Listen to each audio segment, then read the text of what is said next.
अस्सलामुअलैकुम हसनैन भाई इन साढ़े कोल ननकाना शाहकोट ननकाना साहब तो इन्हें साढ़े कोल शाहजोर ले साढ़े नैट के उत्ते शाहजोर वेखी इन्हें साढ़े नाल राबता किया इन्हें गड्डी जैसे कंडीशन दी उस मुताबिक ही साढ़े कोल आए इन्हें गड्डी चैक पास की इन्हें दे कोल पुजदे इन्हें तावन ठीक होया कंडीशन साड़ी ठीक निकली।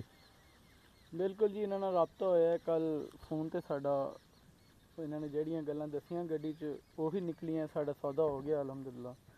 बाकी अच्छा तावन करते हैं तो मेहनती लोग ने गल यह है कि मेहनत करते हैं चीज़ से भाई दौड़ करते हैं अच्छी चीज़ लैके देंगे ने तुसां भी आओ सारे भाई तावन होसी इंशाल्लाह। बाकी इखलाकन बहुत अच्छे लोग ने असी इन्हों को गड्डी ली है 2007 मॉडल मियाँ सोलर के नाँ तो असी शाहकोट साडा काम है भाई होरी नाल खड़े ने। बाकी जिस भाई जो भी गड्डी चाहिए हो साडा पेज पाकिस्तान मोटर फेसबुक दे TikTok account Pakistan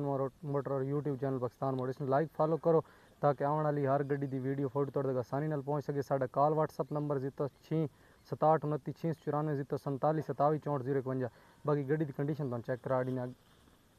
check break लाने बड़ा पिछली ब्रेक बत्तियां चलदियां ये ना उत्थे जाके कौन भाई हलो